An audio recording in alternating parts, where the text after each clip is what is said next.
Sa classroom may batas, bawal lumabas o bawal lumabas. Sa classroom may batas, bawal lumabas o bawal lumabas. Noong lumabas ang video na ito ni Kim Chiu, marami ang nag-bash sa kanya. Pero in a stroke of genius, ginamit niya ang pagka-viral nito at ginawang kanta na naging parang unofficial soundtrack ng ating lockdown.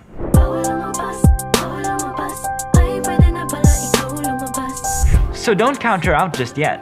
Sa episode na ito, pag-uusapan natin kung bakit tama si Kim Chiu?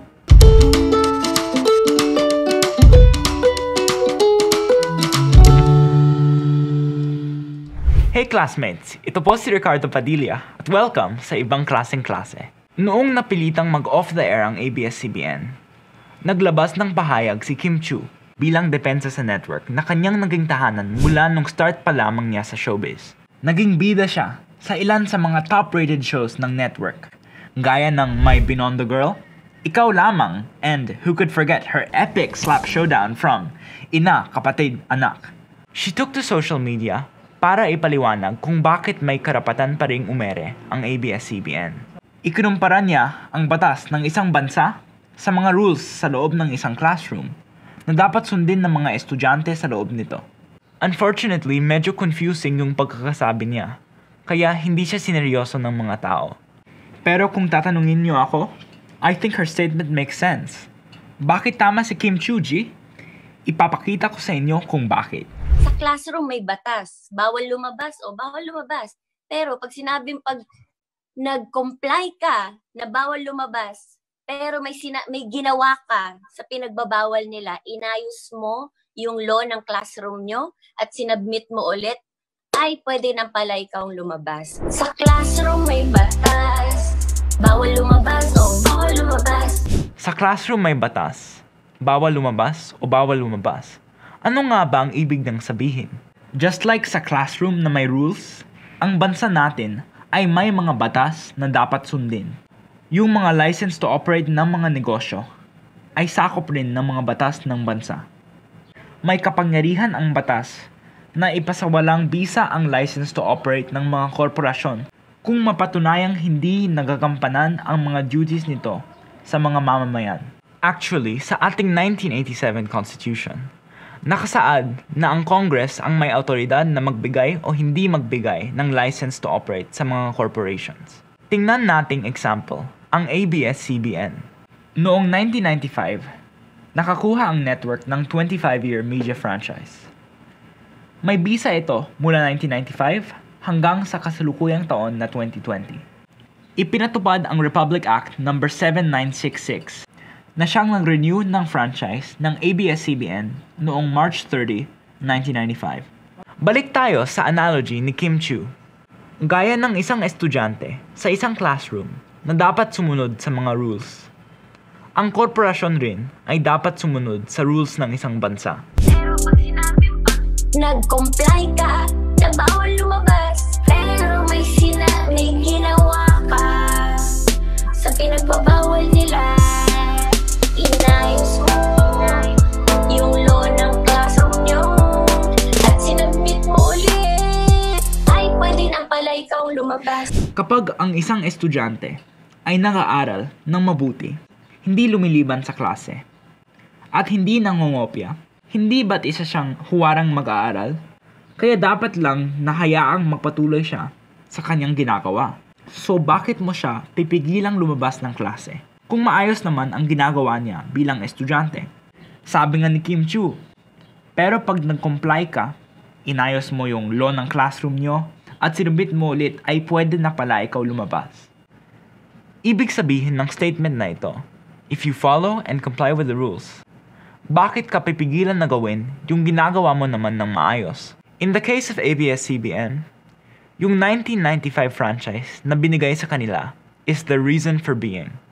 Ang dahilan ng pag-exist ng ABS-CBN ayon sa nakasaad sa Republic Act 7966 ay i-establish ang TV at radio stations na magbo-broadcast ng high-quality news and entertainment shows na may layuning paglingkuran ang pampublikong interes ng Pilipinas in the service of the Filipino, kumbaga. Hindi lang nag-comply ang ABS-CBN's Republic Act na ito. Ginalingan din nila ang kanilang trabaho. Kaya naman ito naging #1 broadcast network sa bansa. Consistently, ito ang may pinakamataas na viewership shares o ratings. Hindi lang tinugunan ng ABS-CBN ang mandato nito. Naghatid rin ito ng serbisyo sa mga Pilipino na nanonood dito mula sa mahigit na 43 bansa sa buong mundo. Kaya naman tinuturing na karangalan para sa marami ang maging isang kapamilya. Ang tawag sa mga fans at followers ng ABS-CBN. Kung titignan nyo itong dataset ng ratings ng mga pinapanood ng mga Pilipino mula Apari hanggang Hulo, makikita na halos lahat ng nasa top 10 ay mga palabas ng ABS-CBN. Talagang sobrang power. Ang mga shows ng ABS-CBN ang kasakasama natin araw-araw sa ating mga tahanan. Gabi-gabi nating inaabangan ang balita sa TV Patrol. Isang bansa nating sinubaybayan mula umpisa hanggang dulo, ang mga teleseryeng Pangako Sa'yo at Walang Hanggan. Bata man o matanda ay nakatutok sa ang probinsyano. Tuwing tanghali, nakikisaya tayo sa It's Showtime. At mahigit 25 years na nating tinatangkilik ang Maalaala Mo Kaya. Ito ay ilan lamang sa mga ABS-CBN shows na naging bahagi na ng buhay ng bawat Pilipino. Kaya naman to wrap up this part, kung ang isang mabuting estudyante na nagagampanan ang kanyang tungkulin sa klase ay pinapayagang ipagpatuloy ang kanyang ginagawa, ganoon rin dapat sa nangungunang network sa bansa. Dapat rin silang payagan na ipagpatuloy ang paglilingkod sa mamamayan dahil nag-comply naman sila. Now let's look at some technicalities to better understand the situation. Ayon sa batas, ang Kongreso ang may responsibilidad upang i-renew ang franchise ng ABS-CBN upang patuloy itong makapag-operate. Pero, sinabi ni House Speaker Alan Cayetano na kinakailangan daw ng ABS-CBN na makakuha ng tinatawag na Provisional Authority mula sa National Telecommunications Commission o NTC. Hindi nagbigay ng Provisional Authority ang NTC. Sa halip, it issued a cease and desist order para tumigil sa pag-ere ang ABS-CBN. Again, ang ABS-CBN ay nag-comply dito at agad ring nag-sign off ng gabing iyon. Dinadahilan ng Congress na maaaring makakuha ng Provisional Authority ang ABS-CBN kahit hindi pa ito nakapag-renew ng prangkisa. Pero batas na mismo nagsasabi na it cannot be granted without a franchise. So bakit kaya nila dinelay ang pagbigay ng franchise renewal? Nakasaad sa ating franchise law na isang korporasyon ay kailangan mag-file ng isang franchise renewal 5 years bago ito mag-expire. Ang tanong, nag-comply ba ang network dito? Yes, sir. Back in 2014, Georgie Agabao filed House Bill 4997 for ABS-CBN's renewal. At noong November 10, 2016, si Micaela Biolago naman ang nag-file ng House Bill 4349 para mag-apply ng franchise renewal. Kita naman na hindi sumuway sa batas ang ABS-CBN dahil nag-file ito twice in 5 years before its franchise's expiration. Sabi rin sa batas, a corporation owner should be Filipino. Ang mga nagbalutang ng technicality na ito, na against sa franchise renewal, ay tila nang ingisulto sa ating batas at sa kaalaman ng mamamayan. Kinu-question nila kung Filipino nga ba si Eugenio Lopez III o si Gabby Lopez. Ayon sa ating batas, si Gabby Lopez ay Pilipino dahil ang mga magulang niya na sina Eugenio Lopez Jr. at Conchita Lao ay kilalang mga Filipino noong siya'y ipinanganak. Ang mga nagdududa sa kanyang citizenship bilang Pilipino ay tila sadyang kinakalimutan ang batas na ito. Napakadaling makita na nasa batas natin na ang citizenship ay jus sanguinis o defined by blood. Isa pa, sinasabi nila na ang ABS-CBN ay biased sa hindi pag-ere ng political ads ni Rodrigo Duterte noong 2016.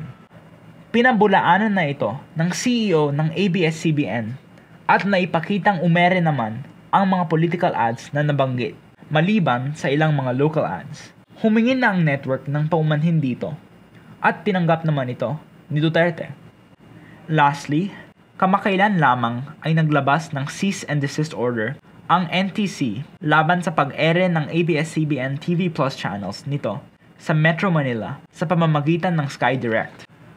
Ayon sa NTC, paso na rin ang prangkisa ng Sky Cable na siyang parent company ng Sky Direct.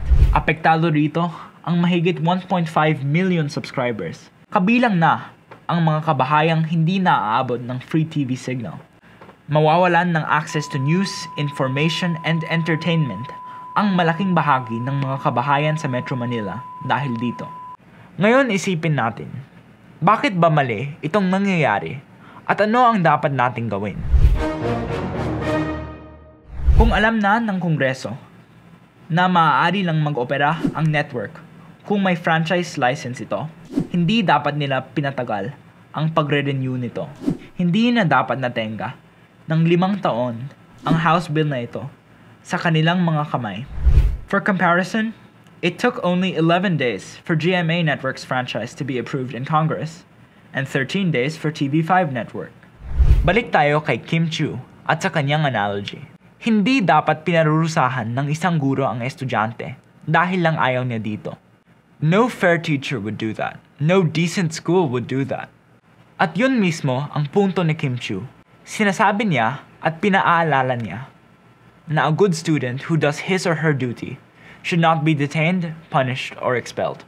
Unfortunately, ito mismo ang naging karanasan ng kanyang home network. Hinarang ang prangkisa ng ABS-CBN kahit pa naging masigasig ito sa pagtugon sa tungkulin nila sa mamamayang Pilipino. A student not allowed to leave the room, singled out and denied their rights. So like I initially said, tama si Kim Chiu. Thank you guys for tuning in dito sa ating kakaibang episode. Ako po si Ricardo Padilla at ito ang Ibang Klaseng Klase.